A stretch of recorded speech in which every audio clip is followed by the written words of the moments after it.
Episode 138. This is our midweek show, the Fantasy Lens, where we talk about everything and anything fantasy hockey specific. Today, we're diving deep into the Goo Goo Goalies Voodoo. If that makes any sense at all. But basically, halfway through the season, we're going to take a look at which goalies are standing out, which goalies have the right numbers, which ones you should look into more, which ones you should probably fade, buy low, sell high, all the shebang. And as usual, I'm doing it with co-host Nick and producer Vince by my side. Guys, anything you want to add before we get started? Please like, subscribe, follow along Follow. because it does help the podcast grow. And we love having you guys here so we could keep talking fantasy hockey with you. So please do that. Okay, guys. So goalies, basically, we know how it is. Every year, nobody knows what to expect. So what we're gonna do this week is because wins are obviously the most important stat in fantasy, at least in most leagues. We're gonna run down the list of the top 10 goalies with the most wins and basically branch out here and there as we talk about each goalie. So first and foremost, at number one with 23 wins. Karel Vizmelka of the Utah Mammoth. Now, if you ask me, I probably wouldn't have guessed that when we started, when the season started. If you would have asked me who would have had the most wins 40 games in, I likely wouldn't have said Vizmelka. Guys, what do you think of Vizmelka's start to the season?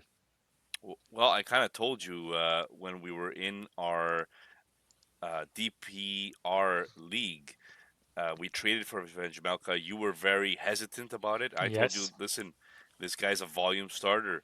He is not as bad as you think he is.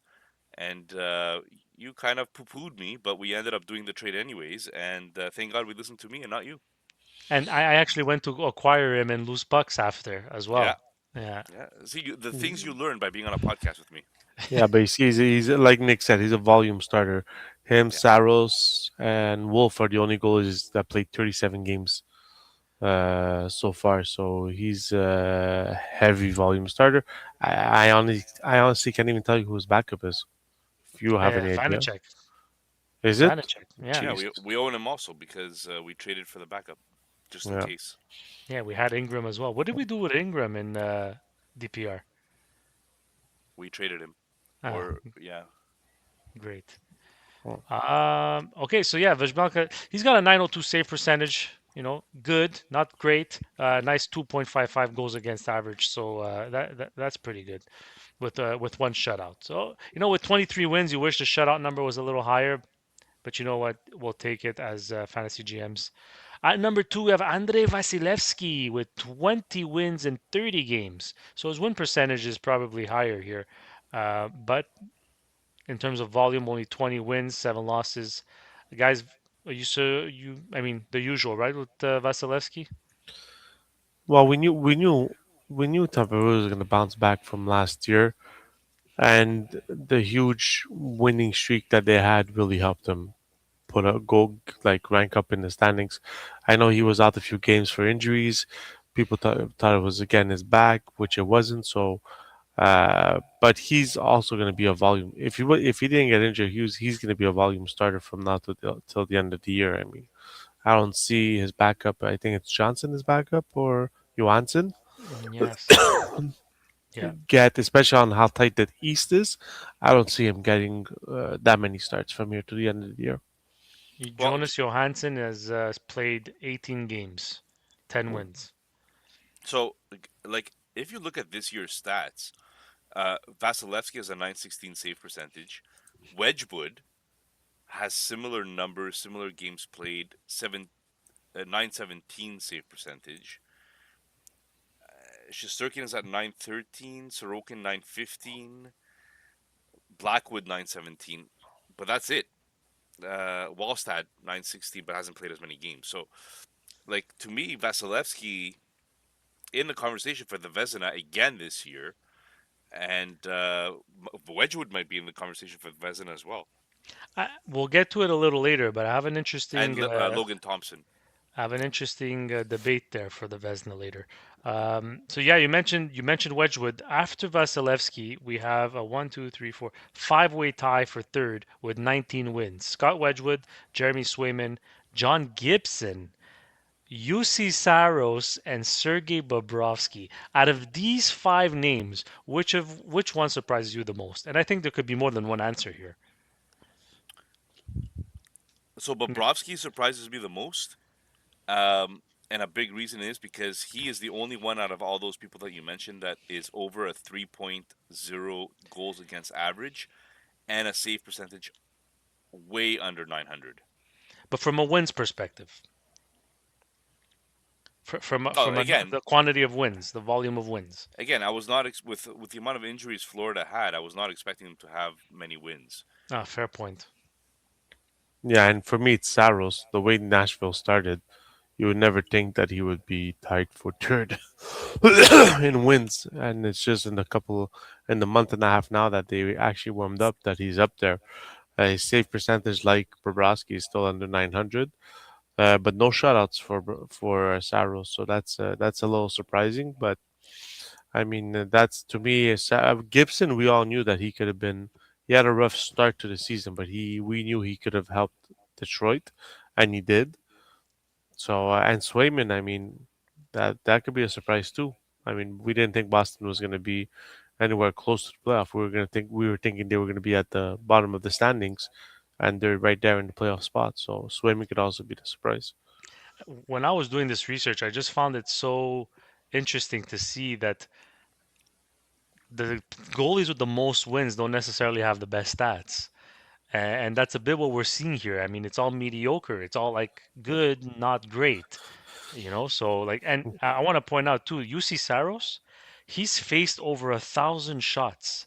In the top 10, he's the only goalie in the top 10. I think he's the only goalie in the league who saved over 1,000 shots, actually. Dustin Wolf Dustin is Wolf. 1,001. Mm.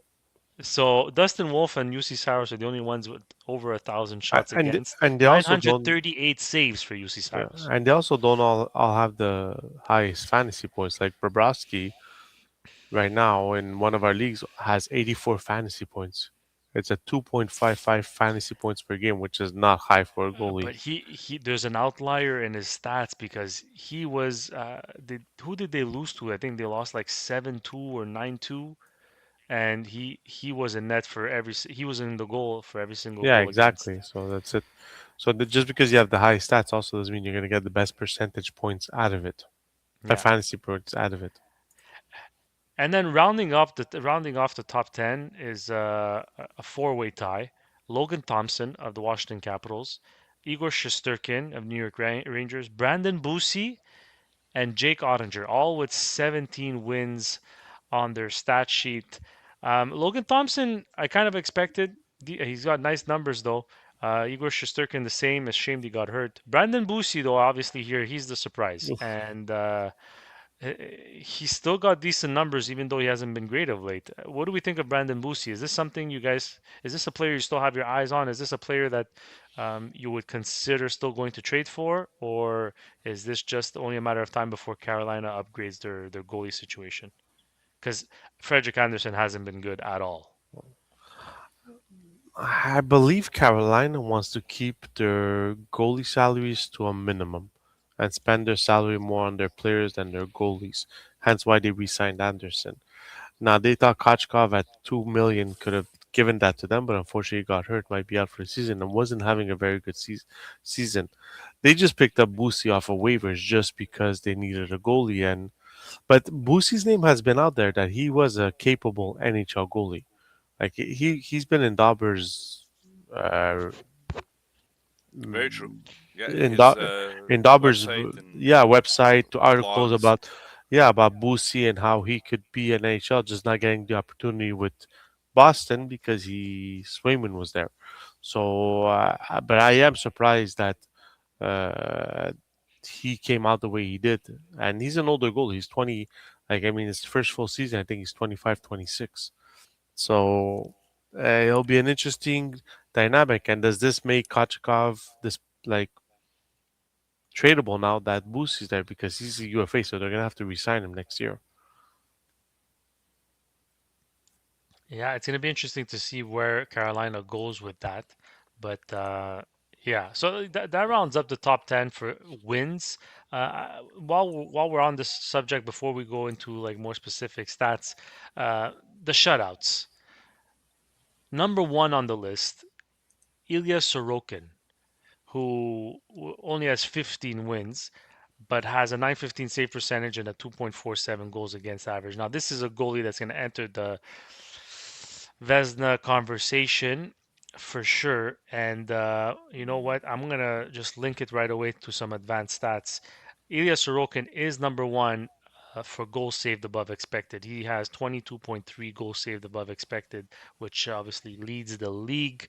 So I think Ilya Sorokin is having very quietly, the best season, I think, for a goalie this year in terms of an all-around aspect, if you ask me. Do you guys agree? Yes. Nick owns him. And Yes. look, just with five shutouts, the five shutouts alone is huge in fantasy. The next guy with the most shutouts is a two-way tie, and I think both would be surprising at the beginning of the season, one more so than the other. Joel Hofer and Jesper Wallstedt, both with four shutouts. One Hofer in 26 games and Jesper Wallstedt in 20 games. Vince, Joel Hofer has obviously been much better than Binnington. I'll get to Binnington in a second, but what can you tell me about Joel Hofer? And is this a candidate for a long-term goalie situation for dynasty leagues? Is this a guy that you're aiming Well, to, you're remember targeting? when we were talking about St. Louis not so long ago, Hofer's stats were not very good. I mean, we were making fun of his stats with Binnington. It's just recently where he started performing a little better, especially after the whole fiasco with Binnington. Binnington's time with St. Louis is done, especially that time when he refused to get out of the net when the coach called him to get out of the net, and Hofer refused to warm up because he he didn't want to replace Jeez, Binnington. Vince. So I mean, he is the future goalie of the St. Louis Blues. The problem is, when are the St. Louis Blues going to be relevant or good again if, with the team they have? So that's the only question for Hofer. Is he going to be fantasy relevant or not? Because his team's not going to be very good for the next few years. And Jesper Wallstedt and Philip Gustafsson combined have seven shutouts, four for Wallstedt and three for Gustafsson. I think the problem here is that they don't play, neither gets great volume, right, Nick? That's what I was gonna say. Yeah, I mean, at the end of the day, Wallstat, if he played as many games as Vasilevsky and his stats were similar, might have already won the Vezina. But he's only played half the games that these other goalies have played, or almost half the games, whatever. So to me, that just you cannot be considered for the Vezina if you're only played half the games. Yeah, and just to touch back on the goal save above expected, Wallstedt and Hofer are pretty much even, which basically means like they're saving what they have to save, and that's it, right? Gustafsson does have a bit higher goal save above expected, which probably gives him a bit more of the edge. And then we're gonna round it up But here it's with gonna be it's gonna be interesting in Minnesota because they re-signed Gustafsson to an extension. So it's gonna be interesting how they deal with the dynamic of Gustafsson and Wallstedt and how that goes on. So it'll be a good storyline to keep an eye on during in the next few years. and then there's the head scratcher at number four. There's a three-way tie here. Sergei Bobrovsky, John Gibson, and the aforementioned Philip Gustafsson. Sergei Bobrovsky is having one of those weird seasons, and I think it's because of the games that he allowed, the few games that he allowed so many goals. But 875 save percentage, 309 goals against average, yet he has three shutouts and 19 wins. Oh, and an assist to his to his stat sheet. So, like, what do you do with Bobrovsky? Is it someone like okay, in cap leagues it's really difficult to handle, but he's still up there. Vince, maybe you can tell us in fantasy points what it looks like. But No, fantasy points doesn't look very good for Borowski. I mean, he's got 84 fantasy points. If you want an idea of and this is in one of our leagues. Every league calculates goalies very differently, but like our top goalie is Scott Wedgewood at 140 points. So Vasil, like if I go to Bobrovsky, Tristan Jarry has more fantasy points than Bobrovsky does. Like that's how limbo his season has been.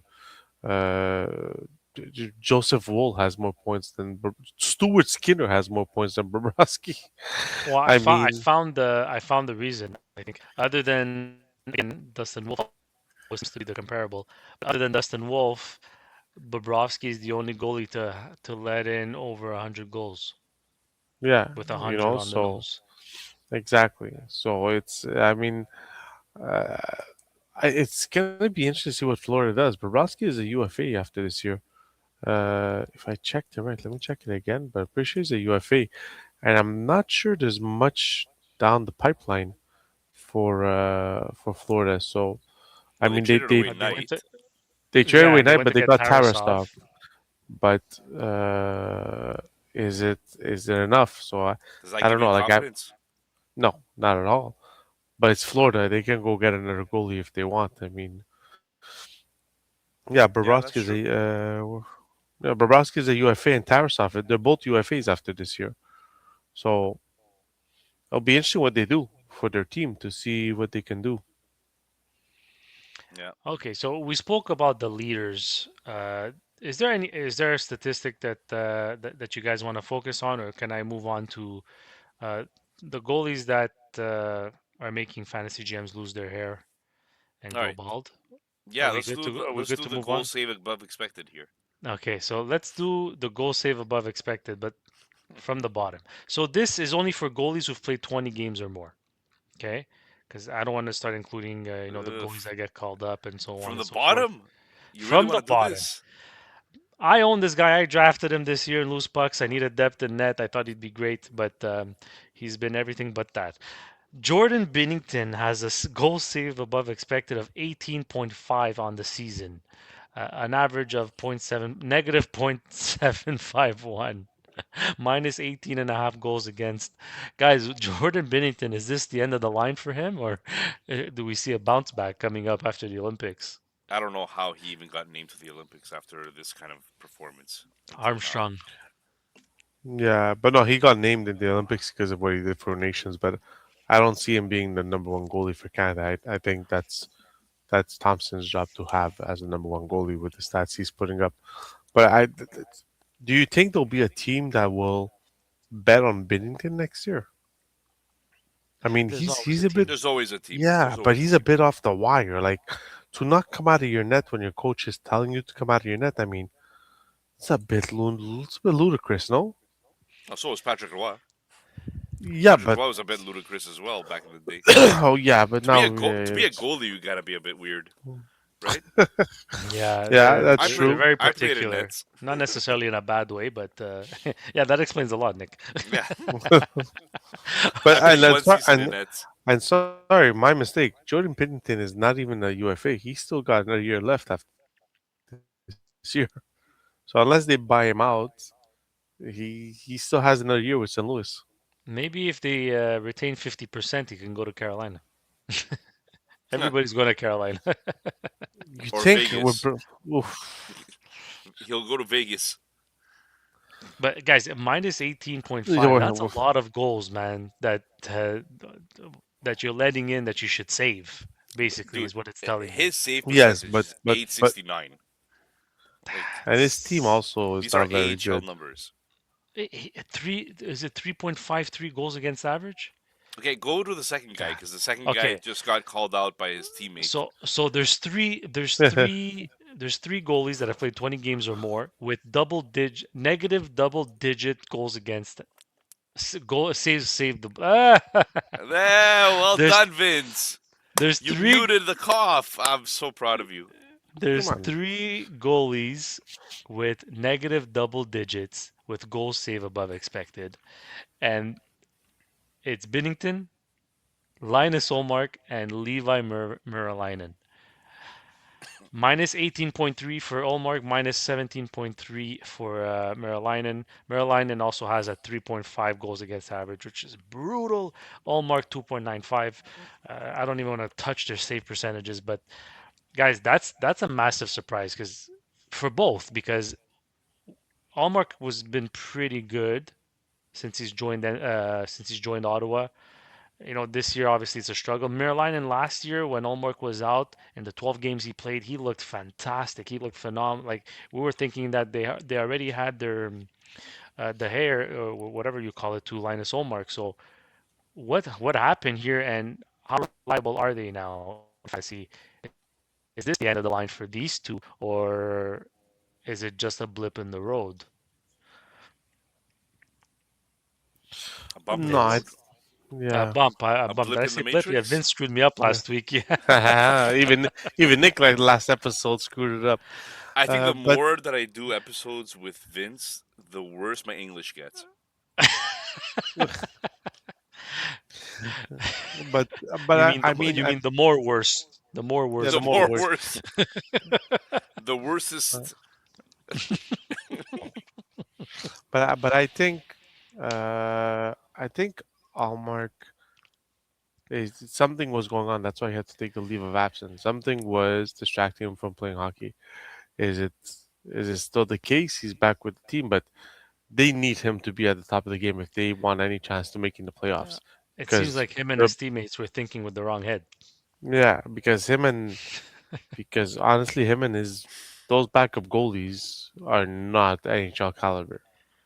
Like he needs to do a load of he needs to do the load work for Ottawa for them to make the playoffs from now to the end of the year when he comes back.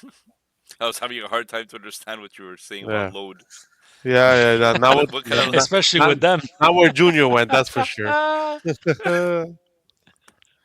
All right, guys. Let's Uh, let's bring it back. Bring it back. okay, we'll Reel it bring it in. back. Okay, so now the next tier from the negative side, because now we're going back to negative single digits, and I think then we can get more positive after this. Because there's some names here that again, year in and year out, we expected them to be at the top of this list, but guys like Jacob Markstrom, Sergei Bobrovsky, Frederick Anderson, and the next two are even more surprising: Yaroslav Askarov and Samuel Montembeau.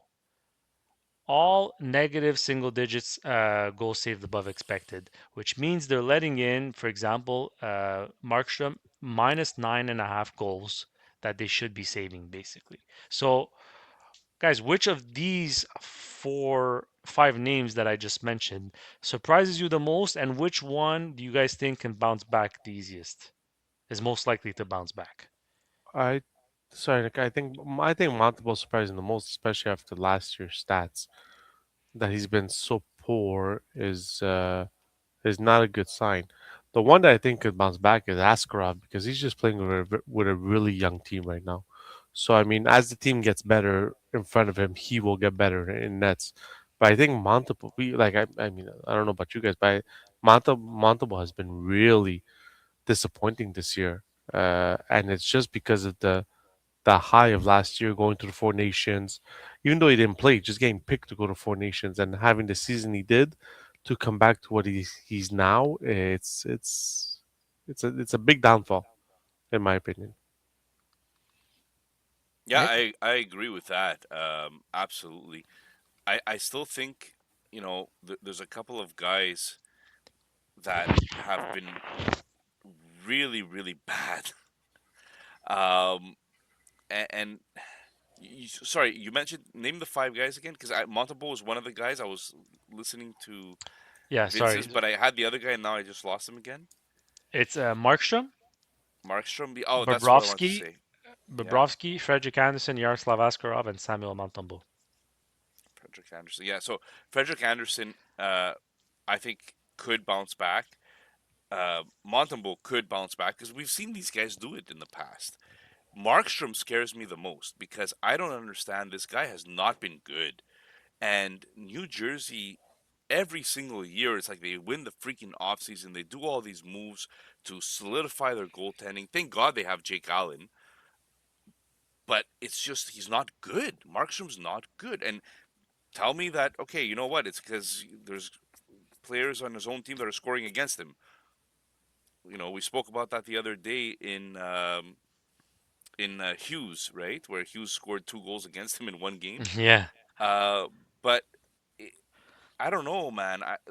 They really put a lot of eggs in that basket when they went out and got Markstrom, and he has not been as advertised. He's not the person that they thought they were getting, and I think that concerns me the most. Vince, to your point, Askarov, at least he has 16 wins, right? Because he's getting the volume start. So Yeah, he exactly. hasn't been great, but at least he's making it up with wins. But you're right. I think, what do we do with Markstrom? I think Markstrom is borderline, like, you can't draft anymore at this point.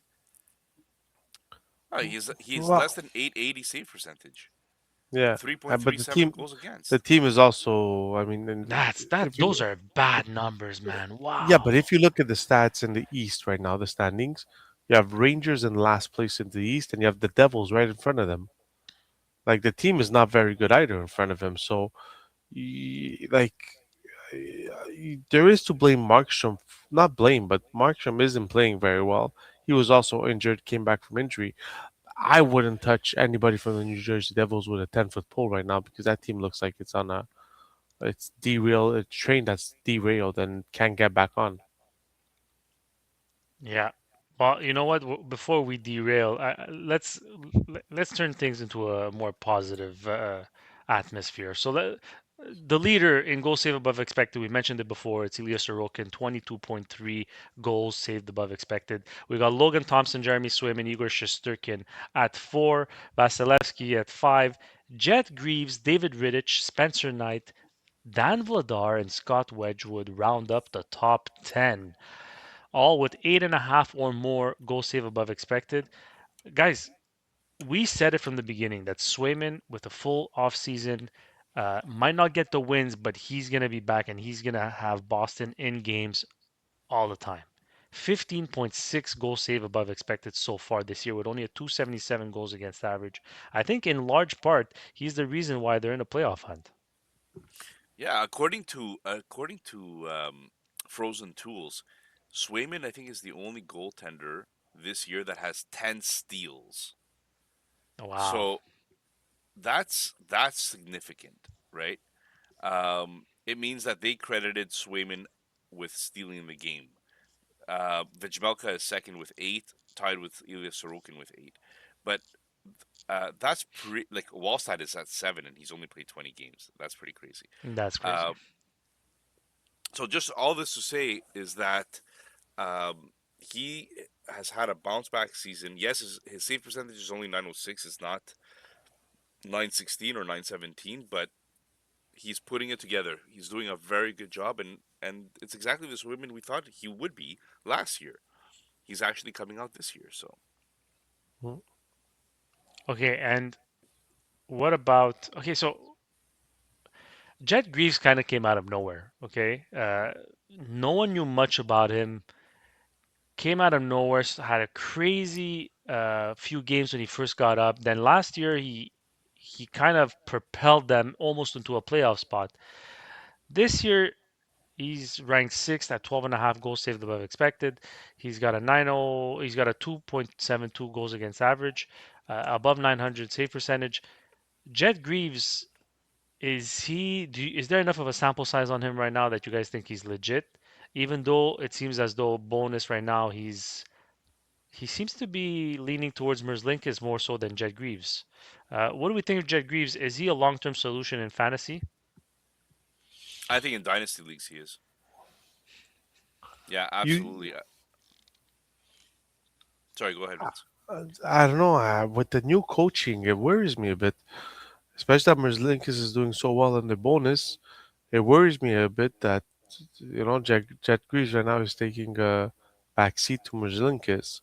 Now, if I'm not mistaken, the only thing that saves Jet Greaves is that Merzlikins is a UFA next year. Yeah, that's what I was going to check. He's got 1 year left after this, but Jet Greaves is an RFA after this year. Yeah, so they're gonna have to pay him. So he's gonna get a pay raise, and Merzlikins has 1 year left at at 5.4. 5 million. Yeah. So it's gonna be tricky because if they want to get rid of that contract, they're gonna need to play him. So Jet Greaves might just have to be sacrificed in a way so that they can get buyers from Merzlikins. Oh, okay, fair enough. And I have two last questions for you guys, or debates if you want. Uh, One, we spoke of Markstrom, but Jake Allen is 19th with 5 goals save above expected. Would you guys pick up, stream a Jake Allen to for the second half of the season? Do you think Keefe and the New Jersey Devils are still going to play Markstrom, or do you think they're going to give him more games? Because he's already played 24 games, Jake Allen, compared to I Markstrom's 25. So they're only like 5 games apart. I wouldn't touch any goaltender in New Jersey Devil with a 10-foot pole this year. That's my answer. Yeah, it's Nick is either I mean, frozen or very concentrated. very concentrated. But for those of you that are not watching on the video, it's irrelevant. Um, I think Jake Allen is. It's important to note that like they're playing 4 times this week, and their competition is not that great. Like to me, like if you're playing Vancouver, Seattle, and Calgary, there's only one game that really scares you, and that's Edmonton. This is like streamer territory to me, right? You put in Jake Allen against Calgary, you put in Jake Allen against Yeah, Vancouver, and that's where my interest would be for Jake Allen. Not necessarily as a hold all year, but more of a streamer category. yeah, plug and play. Yeah, plug and play, exactly. Okay, so the last one is, and Nick, I think you could start because you traded for him. Blackwood and Wedgwood seem to be a great duo. What I want to know from you guys, and probably what the listeners want to know, is given the fact that they both split games, but they're both that good that when they play, they get you enough points. Is it worth going and get a Mackenzie Blackwood who signed for the next 5 years, including this one? So he's a UFA in 29 in season 30-31. While Wedgwood is still there for this year and he signed a 1 year extension at 2.5, like, is it safe to go get Blackwood? Or no, this is more like long-term leagues, so dynasty or keeper leagues, because obviously in redraft leagues, you probably won't he won't be available, but you could probably trade for him. So yeah, no, my I want your long-term take on Mackenzie Blackwood at Colorado. Does the fact that Wedgwood is there for another 2 years scare you in the short term? No, I think Wedgwood's just had a hot start because Blackwood was injured. But I think over time it's gonna stabilize and Blackwood will take back that number one role in goalie. I don't believe that Wedgwood is gonna take that away. It could be from now to the end of the year they're still gonna split because Wedgwood is just on fire. So if he doesn't cool down, the co- the coach will be stupid not to do a 50-50 trial with them, right? Yeah. But I feel as soon as Wedgwood starts struggling, it's Blackwood's net. I mean they committed to him for 5 years. If not this year, next year it will be majority Blackwood, in my opinion. Yeah, Nick, I mean, you obviously weren't scared, right? You acquired him I acquired him because for 29 Hellebuck, years old. nonetheless. Yeah, I got Lafreniere and Blackwood for Hellebuck. Basically, is the trade. I can't remember if I what else I gave up, but um, I might have been a swap of picks. yeah. Um, so Blackwood had 7 wins, 7 quality starts in his last 8 games played. Um, the A big part about Blackwood is, like you guys said, $5 million is not a lot of money. $5.3 million for the next 5 years. Um, and he's playing on the team that just doesn't know how to lose. So for me, even if he's splitting time in leagues like LPHL that count wins as very important, like the guy has 16 games played this year only. He has 13 wins. Like, and 2 of them were shutouts. Like, the for games for leagues that count wins very highly, Blackwood I think is a very safe bet for the next few years, especially the way that this combo. And don't forget, Blackwood and Wedgwood were partners in the past. I think it was with New Jersey. They were both in New Jersey, and we used to make fun of all the woods in New Jersey. Now we could talk about all the woods in Colorado, and it's just a good tandem. They're a good tandem to have, and Blackwood I think would be playing more anyways moving forward. Yeah. Okay, before we end the show, I'm gonna ask you guys which goalie do you feel like you absolutely want in every league you're in? But before you answer, I'm gonna take a quick break for our sponsor.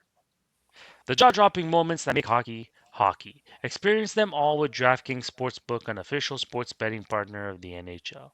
Missouri listeners, listen up. DraftKings Sportsbook is now live in the Show Me State.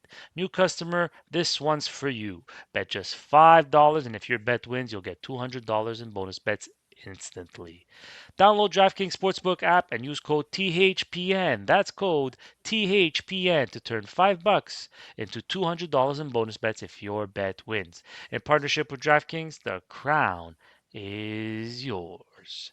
Gambling problem? Call 1-800-GAMBLER. In New York, call 877-8-HOPE-NY or text HOPE-NY 467 369. In Connecticut, help is available for problem gambling. Call 888-78-97777 or visit ccpg.org. Please play responsibly. On behalf of Boot Hill Casino and Resort, Kansas. Pass-through of per wager tax may apply in Illinois. 21 plus age and eligibility varies by jurisdiction. Void in Ontario. Restrictions apply. Bet must win to receive bonus bets which expire in 7 days. Minimum odds required. For additional terms and responsible gaming resources, see dkng.co/audio. Limited time offer. Copyright NHL 2025. All rights reserved. Okay, guys. Who's your go-to goalie in fantasy and why?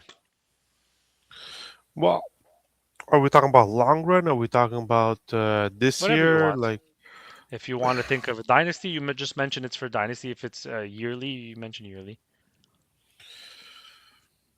I mean, if I'm looking at dynasties of goalies that I stick with and keep, I'm looking at Spencer Knight, Askarov. These are all up and coming teams that are almost out of the rebuild. And when they'll be out of the rebuild, they'll still be young enough to be top 10 in goaltenders. So I'd stick with goalies like that.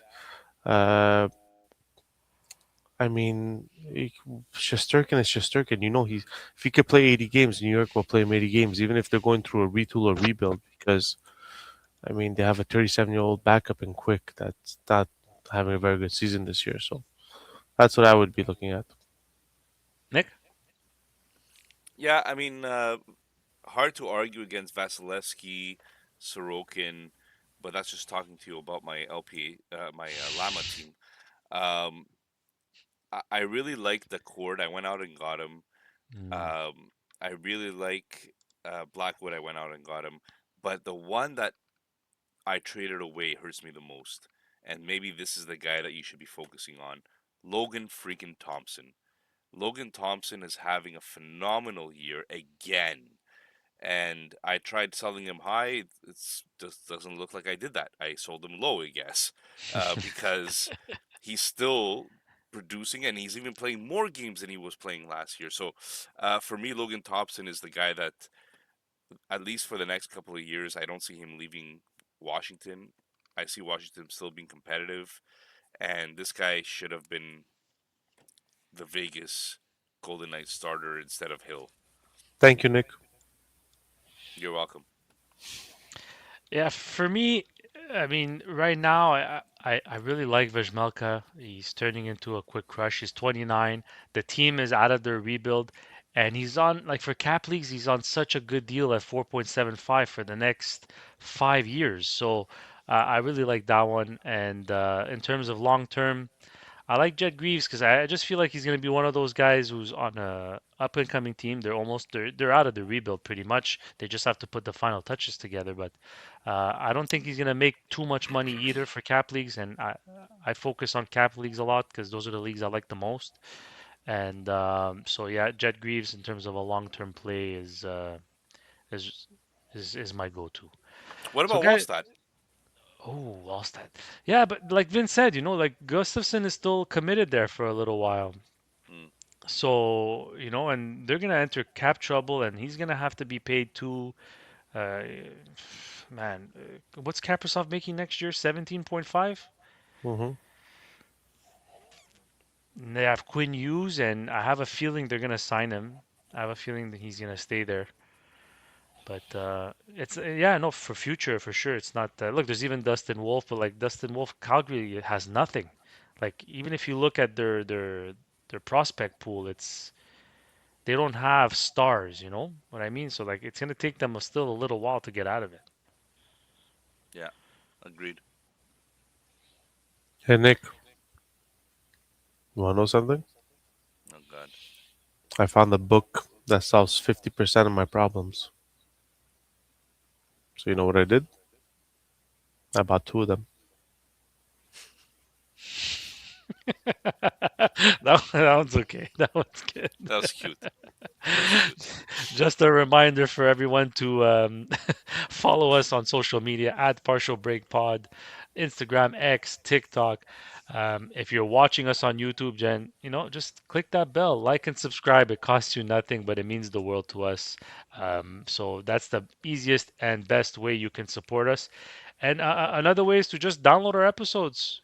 Follow us on Spotify, on Apple Podcast, on any podcast platform, audio podcast platform. We're there. You search us, you follow us, you download, and Oh, everybody's happy. we didn't even mention it, guys. I hope you stuck around until the end because the World Junior Championship winner was Junior with 89 total fantasy points. Vince in second place with 88 fantasy points. I don't think we've ever seen anything as close as that in a fantasy pool. I know it's a short fantasy pool, but still. Left you Uh, guys in the dust. uh, Junior Michael McKenna had 18 points. Michael Hage had 17 points, fantasy points for him, and nobody else really mattered, I guess, because it was Yeah. 1 point difference at the end. So, um, great tournament, guys, and I hope you guys enjoyed the pool. Yeah, maybe next year we can include some listeners or make it a little bit maybe less Yeah, players but more get more I think we GMs. should have brought in the commish. Commish Batista, I think, should have been there. Maybe a couple of other guys as well. Would have been cool. Guys, another Fantasy Lens episode is in the books. We'll see you again next week. Peace out, guys. Take care, everybody. Have a good week.